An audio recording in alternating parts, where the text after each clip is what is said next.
Hey guys, it's Kat, and I am here to do a reader response. I got a response to a previous post that I made on my website, blaqueinthecity.com, and I wanted to do a video response to it because I felt like that would be potentially helpful for people who might not quite see my blog.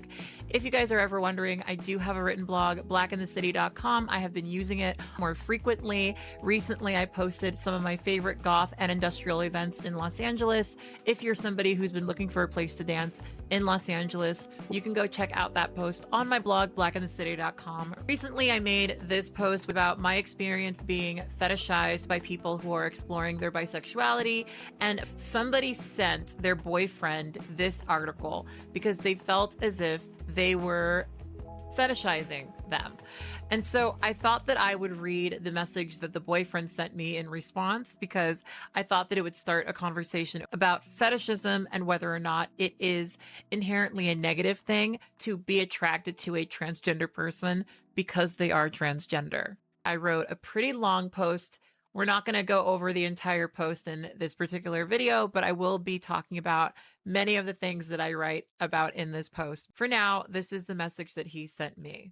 He says, "Hi, Kat. I saw your post about being dehumanized by bi people, and I wanted to reach out as I've been sent this by my trans girlfriend, who suggested that I fetishize trans women as my only interactions with them have been sexually, and also wanting to be a bottom as time has passed in our relationship, which was something she is no longer comfortable doing. I want to understand how I can introspect into myself further, and I wondered if you had any advice on where I can learn about how my actions affect trans women in those ways. I am aware that consumption of trans porn has affected me. I have stopped consuming it.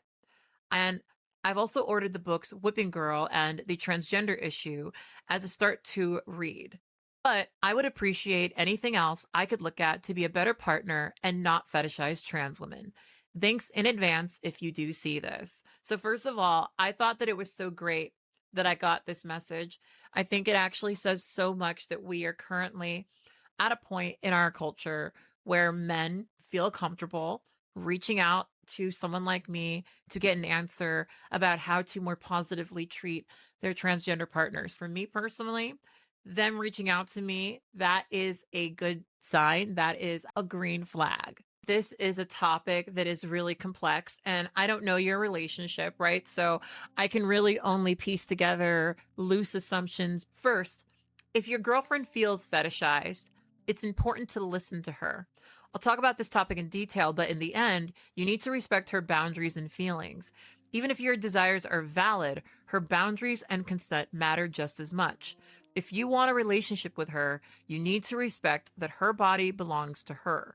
Your desires or curiosity don't justify crossing her boundaries or pressuring her to do things she doesn't want to do. I'm a person who has many different things within me that are fetishized quite easily and quite readily. And I think the thing that a lot of people might not fully understand about fetishism is that the worst part of fetishism is not really that someone is appreciating you for some immutable quality. It's more so that they are explicitly dehumanizing you because of that immutable quality, right? So in my post that I wrote about my negative experiences being objectified and fetishized by people who are exploring their bisexuality, it wasn't that their bisexuality or their attraction to me or their attraction to this particular thing was an inherently bad thing. It was more so the way that they had dehumanized me because of it, right? That is the central problem that I have with fetishism. One of the ways that this has come up for me is that when I say I don't want something, it's a debate. And not only is it a debate, it's a debate that often has the subtext of like, I am going out on a limb by being with someone like you, and you should appreciate the fact that I'm appreciating you for this thing that other people would hold against you, right?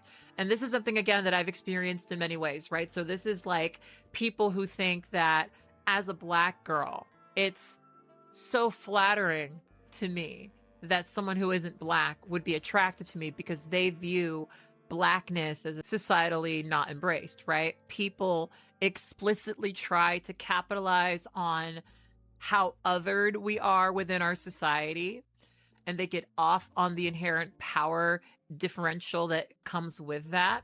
And for me, that is a central part of the harm of fetishism, because on top of experiencing fetishism because of my race or because I'm transgender, I'm also experiencing these social rejections that are piling on top of that, right? So I'm experiencing a world where people may struggle to humanize me both inside and outside of the bedroom, right? And that's why fetishism is so dangerous and so damaging. It's something that is on top of all of the other ways in which we're experiencing oppression. And I think that something people also need to recognize is that deification is the other side of dehumanization, right? When you deify someone, there was a comment that was relevant. Someone said that they wanted to get their money together to purchase time with a transgender sex worker because transgender women have such a close connection to XYZ, ZYX, and they're so this and they're so that. And they think that trans women are otherworldly and interesting and unique in a way that cis women aren't, right? Basically, that's what they were saying. And the thing is, you don't have to blow smoke up our ass, right? Like, you want to be with a trans woman, don't pretend that you think that we're a goddess. There have been a lot of people who have wanted to praise and worship me in ways that did not feel like they were actually an offering to my goddess, if that makes any sense. This is an issue with a lot of submissives in general, I'll say. I'm not a dom at all, but I have people approach me constantly for that. Shout out to the shirt in my store. I'm not a dom, just a goth. You can go find that in my store, katblaque.store. I made that shirt because it's preventative. I needed to have something to wear so that people would not assume that I am a Dommy McDomerson. It really is quite frustrating to have people approach you in this way. A lot of times they want to serve you in a way that you actually don't want to be served, right? So bringing it back to the conversation about fetishizing transgender women, there are so many men that I've had debates with about what they want to do with my genitalia. I don't want to get into too much detail about this, but let's just say that even if I wanted to perform the she-male fantasy that many of these men want for me to perform for them, I couldn't physically do it. It's not something that's physically possible for me. So a lot of times whenever we have arguments around this, I do tend to feel a certain way about it, because a lot of times I'm being asked to do something I can't do, and then I'm being shamed for not doing the thing that I can't physically do, right? And what's crazy to me is a lot of times I'll have these conversations with these people and they'll act as if I just haven't given myself the right opportunity to experience it in a way that I would actually enjoy. When in all reality, there's a very long list of things I can give to you if you want to satisfy me. You're not interested in that list because you want to satisfy yourself. I've been in these situations where I'm with a man. I've had a long conversation about, don't touch me there. I don't want to be touched there. I don't want this to happen. I don't want you to do anything like that to me. And then when we're in the bedroom, they do it anyway. And then they say, oh my God, I'm so sorry. I couldn't help it. And they act as if my body is just so irresistible that they had to violate my consent. And it's something that's happening because I'm transgender. That's the issue. And that's what fetishism will create. It creates this constant sort of disrespectful interaction. And so for me, it's pretty easy to understand who's fetishizing me and who's not. This is a debate that trans women will have all the time. And I personally don't think that chaser is necessarily a person who just is attracted to a transgender person. For me, a chaser is a person who is explicitly seeking to capitalize on transphobia and is trying to collect as many victims as possible.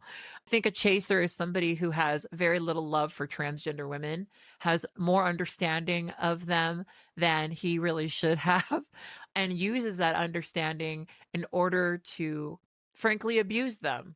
Chasers will be posting on the internet for 20 years about seeking their first experience with a trans girl, right? Because they know that there's a group of young, insecure transgender girls out there who are willing to do what he wants them to do. It's kind of like a manipulative game for them, right? Chasers are very disrespectful and rude. Read my article that I wrote in response to this. I talk about a very specific situation that I was in where someone was very disrespectful to me, and that's how I figured out that they were a chaser. Click through my article to read that. I'll read from my post some thoughts about this distinction between a chaser and a person who appreciates transgender women. For me, it's simple. Fetishists often think trans women are more sexual and more open to sex than cisgender women. No one wants to be treated like an object. Just wanting us isn't enough, and that desire isn't special. If you see trans women as people, not as porn or stereotypes, it's much easier to avoid making us feel fetishized. Calling trans women the best of both worlds is hurtful because it misgenders us and shows a sexist view of gender. It reduces us to being beautiful women with penises and ignores post-op trans women. Fetishists sometimes even discourage trans women from having surgery. Fetishism puts sexual preference above the well-being of the person being objectified. You can reflect by being honest about how you see the differences between trans and cis women. If you feel like you could only stay with your girlfriend if she tops you, you might be fetishizing trans women. If you're fine being the only person who penetrates in the relationship with a cis woman, ask yourself why that wouldn't work with a trans woman. If bottoming is so important that you'd struggle to be with a cis woman who wouldn't do it, that's a different situation to me. Trans women often feel fetishized because men hide their fetishes from cis women, but expect that we will accept them because we are transgender. The idea that we deserve less respect because we are transgender is transphobia, and phobia is often twisted into fetish. You should be able to have the preferences you want, and your partners should support you. For some trans women, always being asked to top can make us resentful, but some trans women do prefer to top. The key is to communicate your desires clearly and early and be honest about them. Sometimes ending things with someone you're not compatible with can lead to a better, deeper connection with another person. At the end of the day, there are always going to be transgender women who feel that if you're a person who wants to bottom, you are a chaser, you are a fetishist. I disagree purely on the fact that I don't believe that attraction to a trans person's body is inherently a fetish, right? I function from the foundation that trans people's bodies are neutral, that attraction to a trans body is not a deviation. Because cis bodies are not more or less valuable than trans bodies, there is no value system in being attracted to a trans person that would make you more or less valuable, right? I don't want to grant the premise that attraction to a trans person is inherently fetishistic. I've dated a lot of people. I can tell the difference between people fetishizing me and the people who aren't. The people who fetishize me tend to really resent me. They resent everything that I am that isn't what they want for me to be. As a Black trans girl, there are a lot of people who take their she-male fetish and it marries itself quite well to a mandingo fetish. There are a lot of people who expect for me to be a big, bossy, big dick bitch who is willing to dominate them. And that's not my personal sermon. It's not a thing I can physically do. I literally can't do it. It's not a possibility for me. And it isn't a problem with my partners. I talk about this in my article about being fetishized by bi folks. I've had arguments with men because I won't top them. This is what I'm talking about with chasers. Chasers will sometimes rely on you being young or inexperienced or naive about men. Something that chasers would say to me all the time is that I would never be able to find a man who would be attracted to me, who would be okay with me not letting them do that. And you guys know I'm polyamorous. I got 3 boyfriends. I have managed to find 3. At the end of the day, if I was in a situation where I didn't have the experience to understand that that's not true, a chaser would rely on the fact that I don't have that knowledge so that I would eventually relent and they would do what they want to do to me. Fetishism, a lot of times, it's not always predatory, but the way I think a lot of people pursue their fetish is often inherently predatory, because I think for a lot of men, coercion is part of it. Coercion is part of it. And that's all I've been able to feel about it because of what I've experienced from fetishists, right? Fetishists will literally listen to you say, I don't want this. This makes me uncomfortable. And they'll do it anyway because coercion is part of it for them, right? There are ways for you to experience your fetishes and your curiosities in a way that is ethical and not necessarily objectifying. There are workers who do that for a reason, right? And that is an exchange that you can engage in if you would like to have that experience with someone, right? For me, I've always really resented the fact that I've always been very clear about not wanting certain things or not being interested in certain things.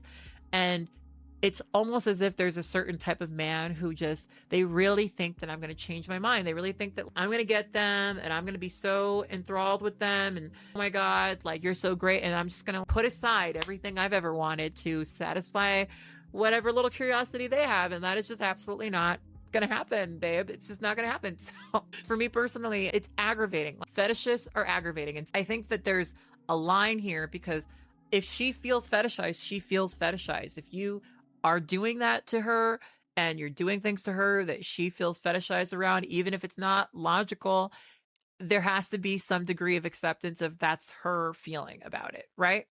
There has to be some degree of acceptance of it's a boundary that she has. It's something she doesn't want to do, and you don't want to do something she doesn't want to do, right? So why is it a debate, right? But at the same time, if you are someone who wants to bottom, you should be able to get that in your relationship. There are trans women out there who do top. Some men will be a little bit dishonest about how they actually feel about that and say they're totally fine with it not being a versatile situation, but like they need it to be. You should have sexual happiness. And for as uncomfortable as it may make certain transgender women, there are trans women who are willing to do it. There are a lot of cis women who are down to peg you. I happen to know quite a few cis women who enjoy a good pegging. It's not a thing that you couldn't do. And so as I have this conversation, I want to acknowledge the trans woman's boundaries, but also it is morally neutral for you to bottom. There are people that are going to make you feel a certain way about desiring that, but there's nothing wrong with desiring that. For me, the fetishism comes with how much you have dehumanized the person that you're attempting to get that thing from, because that is the actual damage of fetishism. When you choose to not recognize that this person isn't just a loose collection of ideas. In fact, let me read my passage about this. There's a clear difference between someone who is a chaser and someone who simply enjoys being with a trans woman. Many trans women feel deep discomfort about their genitalia, and focusing on that part can be very painful for them. It can feel like loving the thing that causes them the most struggle. Transgender porn often shows trans women in a certain way, with large penises and a focus on domination. The problem isn't that people find these themes exciting, but that many people only see us through the lens of porn. This affects how we're treated and often leads to us being dehumanized and sexualized. For trans women who don't share those desires, it can feel very isolating. Treating someone like a porn category is very degrading. What I value about my boyfriends is that they took the time to really know me. I've dated men who only saw me through stereotypes and punished me for not fitting them. When someone expects your body to fulfill a specific sexual desire, it's emotionally upsetting and leaves little room for you to be yourself. The relationship feels transactional when someone is upset that the person they objectify has their own needs. I couldn't physically penetrate anyone, so it's hurtful when people fetishize me and then get angry when I say no. Too many people have expected me to change my mind in the bedroom, which has made it hard for me to trust that my partners are truly attracted to me. These experiences have real effects, and if you want a loving relationship with a trans woman, all you need to understand is how common this is. Chasers often don't care about our feelings, but they know how to say the right things to get what they want from trans women with low self-esteem. I don't think you're fetishizing trans women just because you've only had sexual encounters with a trans woman so far. Hooking up doesn't mean that you wouldn't date them, and some trans women like casual sex. You're not fetishizing someone just because you don't want a long-term relationship. However, if you find yourself concluding that trans women have less romantic value and you rely on the taboo of transphobia to get off, you might be fetishizing trans women. Now, there's an alternative reason why some transgender women may feel as if they are being fetishized. And I would say one of the main ones is that there are sometimes men who don't feel confident going out with trans women. And so they keep the relationship secret. For the trans woman, it ends up being a relationship where you go over to his house or he goes over to your house, the more common setup. And all you do is sit around talking and have sex. You don't do anything, you don't go anywhere. And that doesn't feel like a good foundation for a relationship, especially when you see relationships around you where people are going out and doing things and loving each other out loud. So let me read my segment about that. I say, I've had boyfriends in the past who never took me out in public. Maybe your girlfriend sent you this because you haven't taken her out on a date. If your whole relationship is inside of your home or dorm, she might feel hurt that you're not comfortable treating her like you would a cis woman. I don't know the details of your relationship, but that's the impression I get. If you're dating a trans woman, your relationship shouldn't be mostly sexual. You may very well be the guy who doesn't take women out at all. If that's the case, then you can explain that to her, and from there, she should decide whether or not that will work for her. Some men don't go out. They don't want to go out. All they really do want to do is sit around at home and play video games and do not much at all. Dated a guy like this for a very long time. I may or may not be still a bit bitter about it. But I wanted to put this in this post because I know that sometimes guys can be a little clueless. Sometimes, right? And sometimes they do need to hear like, hey, take her out. Take her out on a date. Actually go out in public with her. Because for a lot of us, it feels like if you don't want to do that, you're ashamed. You are not confident about what you're doing. You feel like she is a dirty, deep, dark secret to be kept, hidden away from the world. And that can really hurt. It can really hurt. And so I think for most of us, all we want to do is to be humanized, right? There's people who have decided that I don't deserve consideration because I'm trans, right? And no matter how relatable to them I may be, they've decided that, right? A lot of those people want to have sex with me. And it's a degrading experience. And you recognize that these people are getting off on degradation. To me, that is what a chaser really is, right? It's not just a person who likes trans women or finds trans women kind of hot. It's this dehumanizing way of looking at them where trans women exist to satisfy you and everyone else is discardable if they can't do that. I wanted to talk about what I was referring to when I talked about how fetishism can have a negative impact on you. It can make it hard for you to recognize your partners love you. My experience being fetishized has made it hard for me to recognize when my partners love me, right? It can be so hard to believe what men say to you because a lot of men don't respect you. There's a lot of men who will sit around and entertain you for a bit, listen to you vent, listen to you talk about your boundaries, and they pretend that they give a fuck. And then once it's their chance, they will take the opportunity. And for a lot of us, that ends up being such a painful but repeated experience. It's rough to be in a situation where you never feel like your boundaries are fully respected. And for me personally, it's always been really rough to recognize that there are some people who, because of my body, will never respect me, ever. I've been in a very happy, polysaturated place for quite some time now. And it's funny because it's not like I didn't know that my boyfriends loved me, but I've been with Nathan for 10 years. Nathan's the only person who really watches my channel regularly. Hey, Nathan. Edward and I have been together for about 5 years. Alexander and I have been together for 6 years, right? It almost takes 4 years for me to understand that someone loves me and cares about me. In my previous monogamous relationship, even though there were a lot of issues, a pretty central one was that I didn't believe that he loved me. It's more that I had not quite had the experience of love yet.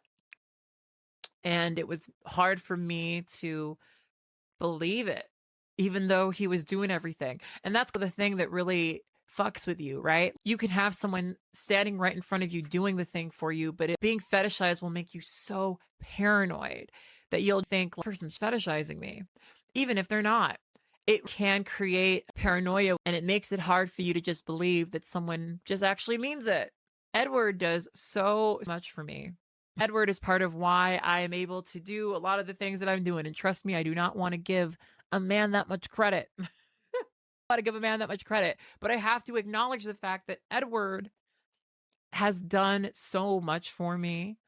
And had he not done as much for me, I guess it would have been harder for me to believe that he actually loves me, even though he clearly does, you know? But it's like, it takes that much for me to really believe it. It really does, you know, and same with Alexander. I'm sitting right underneath all of these shelves that Alexander built for me. I guess that is love. It is love for him to use his hands to actually make shit for me. Nathan helped me figure out that I needed to move all of my computer shit to my bedroom, have all of my computer shit right here and all of my sewing shit out in the much larger part of my apartment where I have more space to work. And it's like all of these people come together and they help me figure out a lot of things. I know that for some people that might not sound like love, but that's love for me. That's my love language. I've had to recognize as acts of service, I suppose, which is maybe why some people think I'm a dom. I know that I won't ask for that sort of help. I'm a lot. That's why it takes 3 of them. Right? I'm so thankful to them because they really fucking love me. This year, it's been like, oh my God, they all love me. They actually love me. It's been like a weird thing to recognize it. It's really coming into focus for me now because Alexander got a house and he really loves throwing events now. And so he's always having big gatherings. I'm always bringing all of my boyfriends. And so I now have more of the we're all in one spot. It's all good vibes experiences. And it's just, it really took me a while to believe it. And, you know, not believing that that's possible for you, that can really mess with your brain. And, you know, it did sabotage a lot of my relationships. And I can see that now. And I didn't see it back then. I did not understand how much my relationships were sabotaged by experiencing fetishism, right? And so I appreciate that this guy reached out and asked me this question because this is something that you should really think about because fetishism can have a very, very negative impact on transgender women. And you have to think about the fact that right now you've got the Brian Gnomes of the world who in their private time, they're getting their little trans fetish off. But then in the public life, they're making sure that trans people don't have places to lay their head at night. The world that we exist in facilitates objectification and also deification of transgender women, which is both dehumanizing. And really, it's the humanizing of the trans woman, the understanding of her individual needs, the recognition of her not as a collection of stereotypes, but as a person who exists in her own narrative that is so central to fighting against fetishism as a concept, and therefore also the oppression of transgender women, right? So much of what we fight against is the narrative that people have written about us.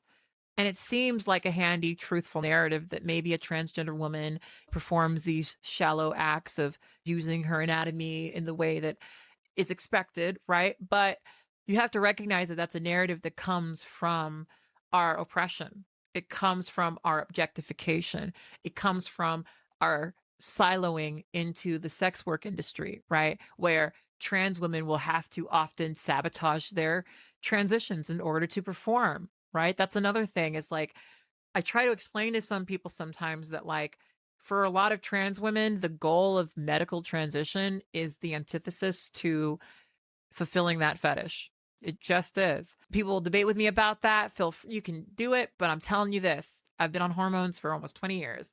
I know at least something about it. So, you know, I wanted to answer this person's question because I thought that it was a really good one.